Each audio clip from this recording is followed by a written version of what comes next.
So it's a case of providing the evidence, like I say, just being factual, um, and trying to show him and demonstrate how these things can help him. Going back to my point before, if you can demonstrate to Greg that this is going to make his life easier, or if for whatever reason, either easier, faster, safer, more efficient, any of those things, then you'll start winning them around. And I've seen it happen. I have seen I've seen Greg's turn around and become supporters. The cool thing is, right, the best thing about this is that if you can sway a Greg, then they become your biggest champions. Because if they are brave enough to come off that fence and change, they will be your biggest supporter.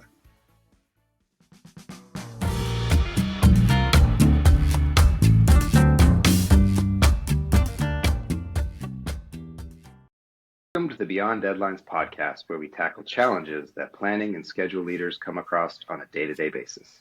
My name is Micah Pipo, and I'm a planning and scheduling manager for Intel. My name's Greg Lawton. I'm the CEO of an AI schedule management company called Nodes and Links. Hi, I'm James Garner from Gleeds. I'm a trained QS and head of digital operations at Gleeds. Today, James is on the hot seat, and we are talking technology adoption. James, are you ready? I think so, as ready as I'll ever be. You are a construction technology adoption specialist at a mid-sized construction firm. Your company has recently invested in several state-of-the-art tools aimed at enhancing project management, planning, scheduling, and on-site safety. These tools include advanced project management software, drones for site surveying, wearable technology for worker safety, and VR for pre-construction visualizations. Despite the potential benefits, you're facing resistance from both on-site and project managers who are accustomed to traditional methods.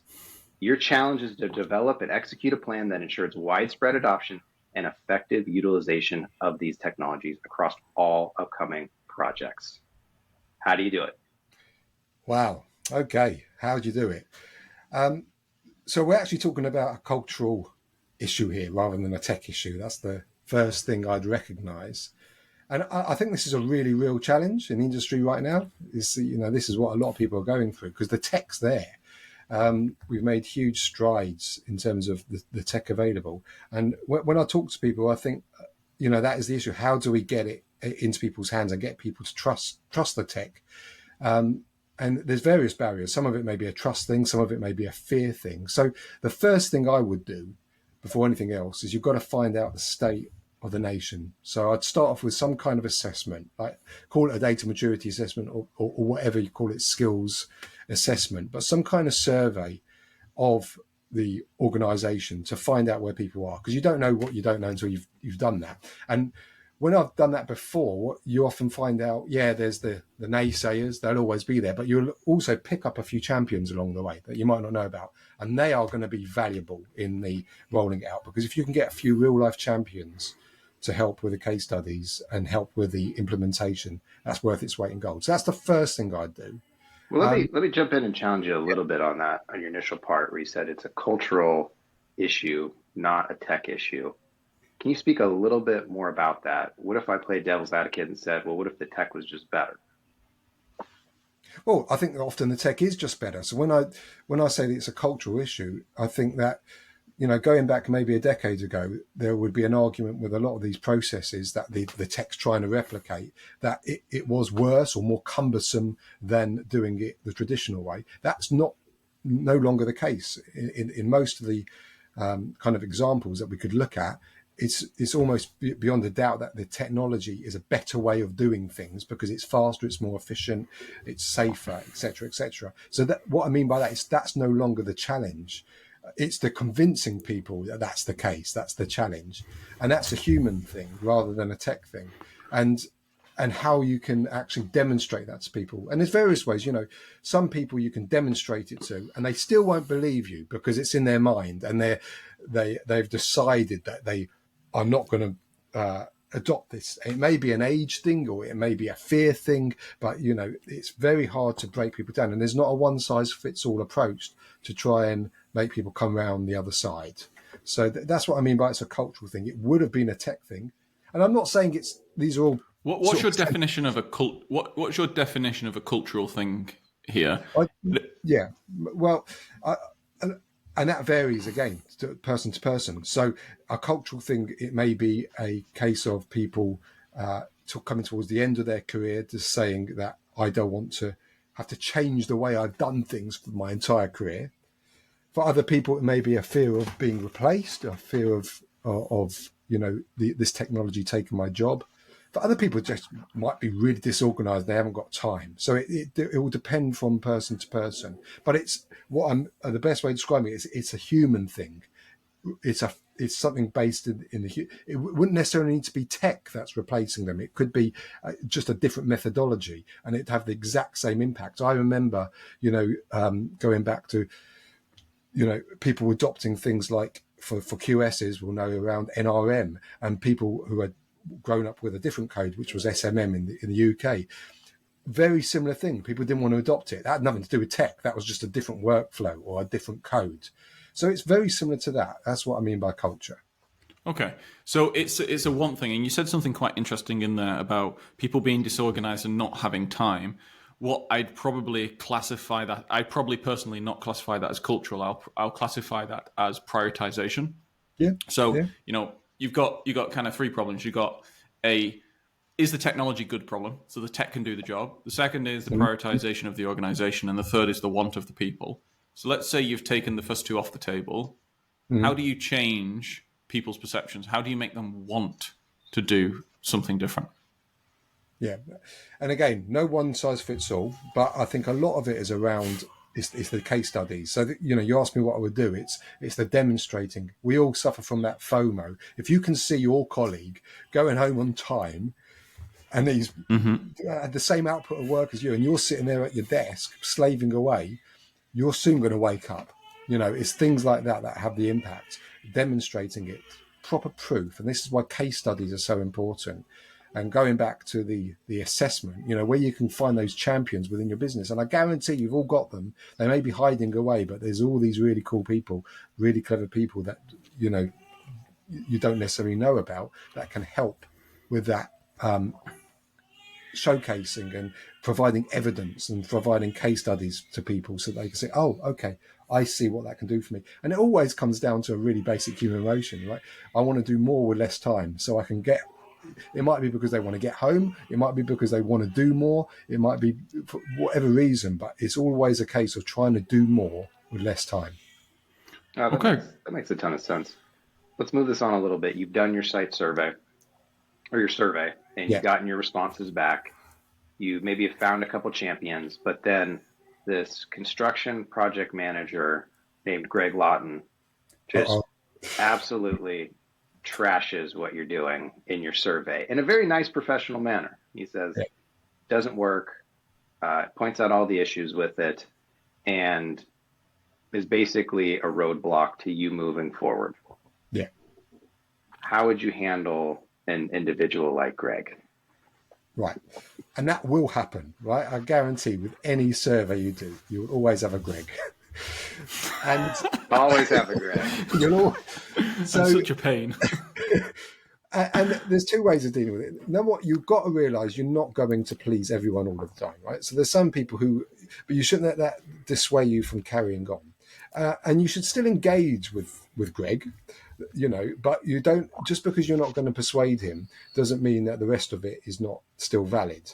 So it's a case of providing the evidence, like I say, just being factual, and trying to show him and demonstrate how these things can help him. Going back to my point before, if you can demonstrate to Greg that, this is going to make his life easier, or if for whatever reason, either easier, faster, safer, more efficient, any of those things, then you'll start winning them around. And I've seen it happen. I've seen Greg's, turn around and become supporters. The cool thing is, right, the best thing about this is that if you can sway a Greg, then they become your biggest champions. Because if they are brave enough to come off that fence and change, they will be your biggest supporter. Yeah, well, that's all well and good, James. But what you're asking me to do here is you're asking me to go and fire some of my QSs who actually, for some kind of tech that I can't really prove, Also, I'm already understaffed and I've got 3 projects that I need to get delivered. Where am I going to get the time and who's going to pay for this budget? Give me the budget line that I can book people's time to so they can do this training. And then who's going to take the risk? You probably put it on me, aren't you, of implementing this technology. I've got delivery stuff to do. Yeah. Go. And there's a lot of questions there. Lots of There's a Greg. The first thing, I'm not telling you to fire anyone, certainly not QSs. You know, I love QSs. That's my that was what I grew up with. This is not about firing anyone, or it's about, as you say, Greg, you know, in your other hat, changing workflows, right? So the point of this is to find out where you are. There's no time in this. This is like a 5-minute survey for your staff. That's all we're asking you to do, nothing more. That's it. If you know, you can do this whilst you tell your team to do this whilst they're having their lunch, their coffee break. That's all we're asking is a 5-minute survey. From that, and there's no more commitment than that. So, you know, I'm not asking you to book any time, spend loads of money. That's all we're asking, a 5-minute survey. From that, I'll be able to identify the people that are in different buckets. So the people that are going to be too hard to reach, and there will be some people too hard to reach. I'll be able to identify your champions, and I'd start with them. I will demonstrate to you that you've got some people in your team that can do things faster and more efficient and have a direct impact on your bottom line, and they'll be the champions. But then you'll identify different buckets. You'll identify some people who are curious.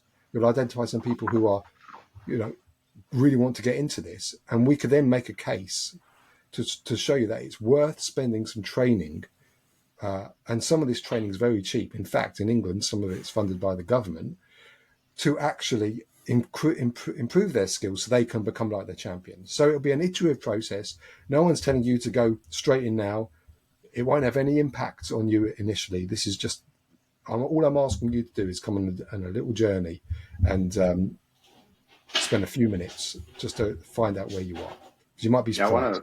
I want to point out something there that was really helpful. And I feel like Greg is already loading up for the next one. But before he goes hot on the next one, just listen to how James positioned it as taking down the person's biggest fears. You're not firing anyone. You're not immediately handing over control to the robot dogs. You're starting very small. You're just doing a little survey for us. He's getting the foot in the door. He's trying to build credibility. He's trying to build a relationship. He's trying to work with the person at their level, in their position, in their shoes. Very smart way to start off conversations. All right, Greg, are you fired back up again? What do you got next? Well, I'm fired back up, but I'm also gonna step into my other thing here. James, I want to give you a little challenge. Okay. Is there a better way to frame it? Because this is a framing battle. I'm sure you'll agree here. This is a framing battle. Yeah. I'm having the frame of the world is doomed.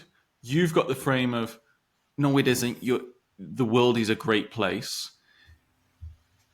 Is there a different frame, like maybe a third frame that you could come in with, where, you know, for someone who hasn't thrown out rejections just yet, it's just the first conversation. How would you approach a first conversation with someone who's never heard anything about any kind of technology adoption initiative that you're running? Yeah.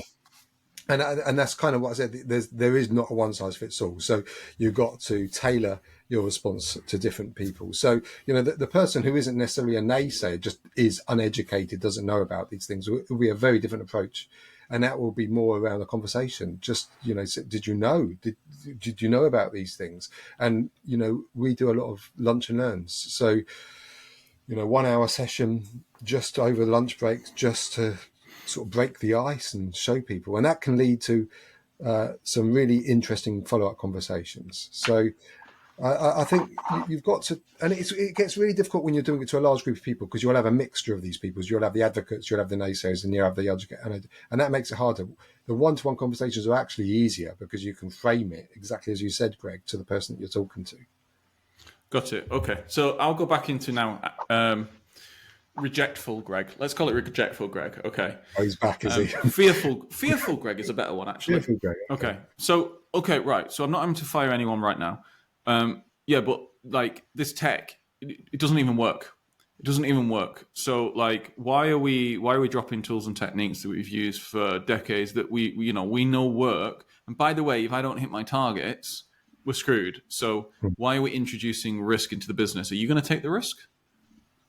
Yeah, and that's a real one as well. And so again, no one's telling you to drop it. No one's telling you this is like you're going to do this course and tomorrow you're going to drop what you do and you're going to do this. It will be iterative, and yeah, sometimes the tech doesn't work for reasons outside. It might be just you're not understanding how to use it. So that's where the training comes in and saying, well, why doesn't it work? There's always a reason for everything, right? So it will be understanding what are your barriers, what are you finding a challenge, and that's why you say, look, we'll do this iteratively. No one's telling you to drop your tried and tested processes straight away. There'll be kind of a process where you can test something, no doubt come back saying it doesn't work, and then let's drill into that. Why doesn't it work? It might be because you're not using it properly, or it might not be appropriate at this point, but it's a case of making people feel like they're listened to, and maybe being prepared to be a little bit agile and move, because it's not a case of just saying to somebody, you're wrong and I'm right. Sometimes in those conversations, there may well be the case that the naysayer, not, fearful Greg, is right at the moment. So you can say, okay, hear what you're saying. But it's not an all or nothing situation. It might be that certain parts of it are ready to be adopted and others parts not quite yet. I think the mistake some people make is by saying this is all or nothing. This is an argument that I've got to win. And either they're going to adopt it, everything, or I've lost. Actually, sometimes it's fine to go in and just get them to accept a couple of things, just get their foot in the door with some really kind of low-hanging fruit.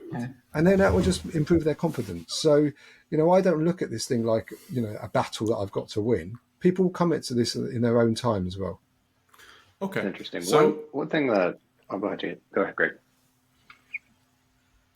I'll make a point on that because then I've got a third one which will then close off Fearful Greg. Good. Have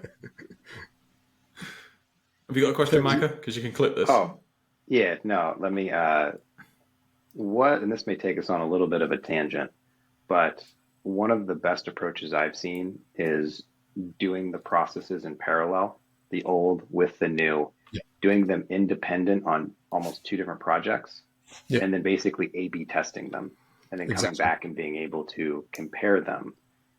What are your thoughts on, as you start to look at dealing with a fearful Greg, that sort of approach where you can come back and look at this project had it, this project didn't, and looking at the different sorts of outcomes and data sets?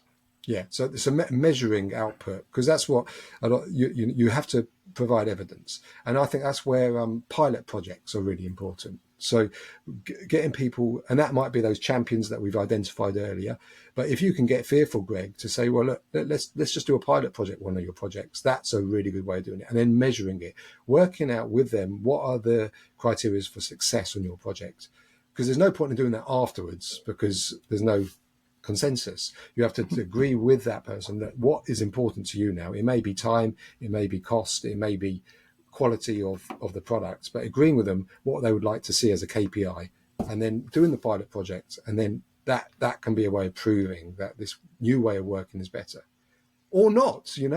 As I said earlier, sometimes certain people are just not ready for it, and sometimes the tech's not ready, and that's fine. Things keep improving, but it's making people understand that this is an evolving thing. We are on a journey towards digital transformation in the industry. That's, without a doubt. So it's where people want to step on that journey. Okay, then I'm going to take that and go all the way to the end. And, we're thinking here about how to add as much value to the person listening to the podcast. Okay. Let's say you've tried everything, you've gone all the way. No, James, no, you'll have to fire me. I'm not doing this. I'm not doing anything you say. I just reject it. For whatever reason, I've built an own little empire. I don't want you messing with my empire, whatever. I'm just saying no. Yeah. How do you deal with people who are like that? So that won't be everyone, right? That will never be everyone. So, and you have to accept that that might happen. I think there may be some people or some parts of an organization, whatever it may be, that will have that way. So what you then do is you channel your energy into the people that say yes, and you just you just work with them, and eventually they will come round when they see that either their colleagues or their competitors are taking this on. By which point it may well be too late, and they may be saying, "Oh, I wish I'd done this earlier." But you've given them every opportunity, and you just this is where the cultural thing comes in, the relate and the human element. You don't take that as a slight. You don't fall out with anyone, because the last thing you want to do is feel unapproachable. You want to say, okay, that's fine, but I'm here. And, when you're ready, you can contact me again, and we can go again. It may be the following year. See, the way we do it is we do a data maturity assessment on a yearly basis. So, and what's interesting is there's people who on one year may not been ready, the next year they're ready, because something's happened in that intervening period. Over the course of the last year, obviously there's been the buzz around AI and release of ChatGPT, things like that have really woken people up. That a lot of people maybe wouldn't have seen coming. So there'll be an event that could change that. So I would say don't push against something that, isn't going to move. You could go down the route of bringing it to sort of a higher level and forcing them. But I'm very much of you want the carrot approach rather than the stick. Just let it play out. Sometimes you need a bit of patience with these things, and don't fall out with anyone over it, because it's nothing personal. There's always a reason behind these decisions, and sometimes they just need an event to happen to wake them up. It will happen. It's just a question of when. I think that shows a deep understanding of the emotional states of different people. And actually, personally, I would agree with that. For all the listeners listening here, you'd be incredibly tempted to go after the person and go more senior or anything, because they said no. They almost insulted your work, your ideas, what you do. I would completely agree with James. No, you win. You bring about this level of change through love and generosity, not through hate, spite, and force. Yeah. And you've got to have a bit of a hard skin. Like you say, it's very easy to take these things personally because we're so invested in it. This is what we're trying to do. And I've taken things personally in the past. We're all human. But when you step back and just say, okay, this isn't about me, this is something else. Like you say, the person who's stacked out, there's always a human reason behind it. Got it. Okay. So coming full circle back to the main question. So you have resistance from both on-site workers and project managers who've accustomed to traditional methods. Your challenge is to develop and execute a plan that ensures widespread adoption. Yeah. Let's say that I enforced that this was a 5-step plan, something like that. Or correct me, tell me how many steps it should be. What would this plan have as the main pillars? So number one is survey. Yeah. Data maturity assessment, number one. Find out where you stand. Number two would be implement some kind of training program. And when I say training program, it's more than just a training program. It's a cultural change program. It's giving people the tools to understand that this is a core part of their job and they have to upskill themselves. Number three would then be around pilot projects, evidence demonstrations, so pilot projects and case studies. Like I say, you build up that stock of case studies to give the people the fear of missing out, to give people the evidence that they need. And then I think, where was I? Was that three? And all the way through this, you're iterating and making adjustments. I think number four then is what I call the kind of the top-down, bottom-up approach. So you've got to have that, depending on what your organization is, but that kind of top-level C-suite behind it. And that's really important, but that only goes so far. You also need the bottom-up approach. So you need to reach to the younger generation, the people coming through, the digital natives that have come through learning how to code from university and from school curriculum, to also be the influencers. If you have both those together, and you can demonstrate you've got the supporters at the C-suite and the supporters, coming into the organisation, that's really, really powerful. And then I think the last one would be ongoing support and research. So setting up some kind of community of practice, making sure there's drop-in sessions, making sure people feel supported to continue the journey, because it would be very easy for people to say, "Well, I've given you a training session. What you're moaning about?" But you need that support so people don't drop out, people don't get frustrated. I think that also percolates new ideas, right? Those support sessions, the people will bring in a new idea, and you'll sit there and you'll wonder, how did this person ever think of this and do this? Because it's so brilliant and you never thought of it before, but it's because they have the tool, the process in their hand, and they're out using it and trying to make it better. Yeah, and that's why things like hackathons are so cool, because that you come up with ideas that you wouldn't have even thought of. It's just totally out of left field. So yeah, and then you just keep rinsing and repeating that. It's not a one-off thing. It's not like, well, I'm going to do digital transformation and I'm going to do it from this year till December and that'll be it. It's just continuous, because there's always new technologies that come in. There's always the next wave. Someone described it to me as you've got to be building your second S-curve as you're in the middle of your first S-curve. And that I really understood that. You've always got to be thinking about that next S-curve. Beautiful. Well, let's imagine that you're incredibly successful in this scenario, and that actually now the problem that you have to deal with is that so much technology has been adopted that there's an on-site drone racing club, and people are not building the construction site because they're too busy racing their drones. And the QAs are the referees. Angry Greg has set up a betting ring now. Yeah, Angry Greg is now some kind of mob boss.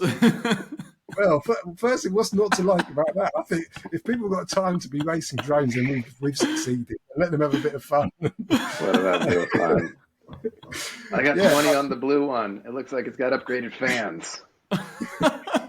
I can see a news story breaking out for this one. Yeah, latest train extension delayed because site team racing drones. Yeah, I don't know what to say about that one. James Gartner at fault. Yeah. It's fine, technology transformation too good. Yeah. Well, James, we've come about to the end of this episode. Any final thoughts or anything you want to leave our listeners with? No, that was really a good conversation. I'm sure we could have carried on talking for a long time. I think just, anyone listening to this scared or fearful, like fearful Greg, I think don't be. There's different entry points. That's all I'd say to people is it doesn't matter where you are.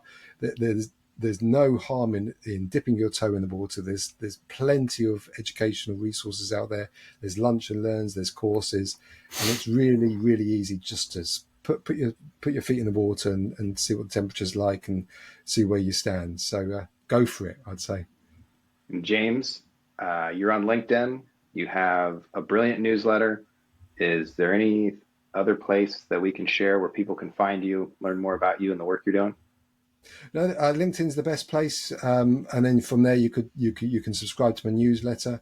I'm also the current chair of the Project Data Analytics Task Force, so we're about to relaunch that over the course of the next few weeks. So you can look out for that and see some of the work we're doing there. One of the big things we're doing is promoting the manifesto for data-driven project delivery. So anyone interested in digitization or data-driven project delivery, look out for the Project Data Analytics Task Force.